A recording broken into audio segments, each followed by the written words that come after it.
So we've all encountered dragon priests at one stage or another while adventuring the caves or mountains of Skyrim. You could say they are a type of boss, and to be honest, we can all admit they have kicked our asses at one stage or another. With their high amount of HP and strong magic attacks, they put up quite a challenging fight. So who are they though? Who are these powerful undead creatures who arise from their sarcophagus when the Dragonborn disturbs their slumber? Well, as I said before, they are a powerful undead enemy in 8 different spots around Skyrim. A tomb for each one of them. There are also some of them in the distant lands of Solstheim, but we will explain them later. So when you come across a dragon priest, you will notice they aren't that friendly. They arise from the rest and try to kick your ass. What makes them distinctive from other enemies is an item of clothing they wear.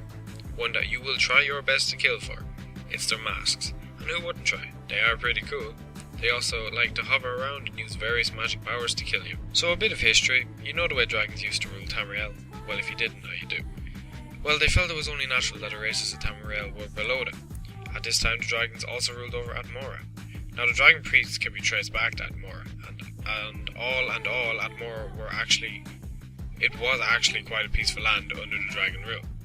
This was mostly due to the work of the dragon priests. The dragon priests worshipped many animals as avatars of the gods, and your guess is right, dragons were the highest among all other animals.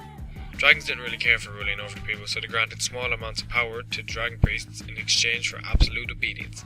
The priests had basically the power of a king did, and they set down laws that kept peace between men and dragons, but to do so, they did demand tribute. When Atmorans migrated over to Tamriel, dragon priests were some of the first there.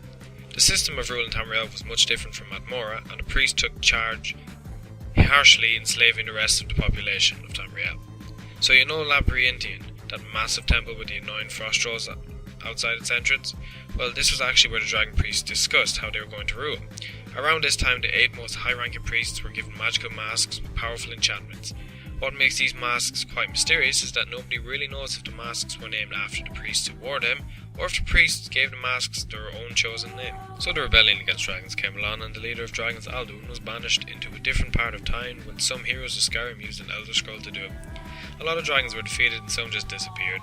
The cultists were all wiped out and the dragon priests were overthrown and defeated. So hopefully you understood that well enough.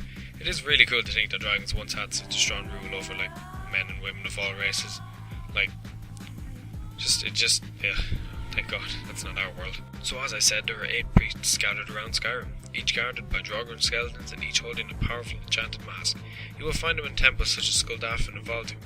As I pointed out earlier, they were a strong foe. They each have around the same tactic of fighting, but some differences mostly in casted spells, though some are exactly the same as each other apart from the mask.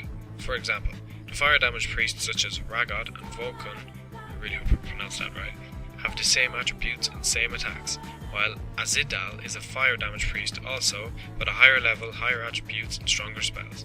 The other priests scale in frost and shock damage, but you get the gist really. When it comes to combat, they don't have a melee attack, so they depend on their magic, unless they are using a staff. Combat begins when a dragon priest awakens from their sarcophagus with a high-pitched scream. They always cast ebony flesh and will most of the time conjure their chosen elemental Atronach. They attack with spells and summons, and they shield with a greater ward which protects them from both melee and magic attacks. When defeated, the loot you gain from them is their masks, a certain amount of gold depending on the level you are, a leveled staff depending on the level you are, and on a rare occasion they will drop the Kavozin's Fine, I think that's how you pronounce it, a rare dragon priest dagger, which you can get in an alternative quest. A cool thing to note is there is a statue with the dragon priest on it that you can see in different parts of the game. Well guys, I hope you enjoyed this, and if you did, leave a like, it really does help. And if you have anything you want to know about, don't be afraid to ask. If I mistake at anything, feel free to correct me, but do it in a friendly way. Anyway guys, thanks for watching, and I will see you later.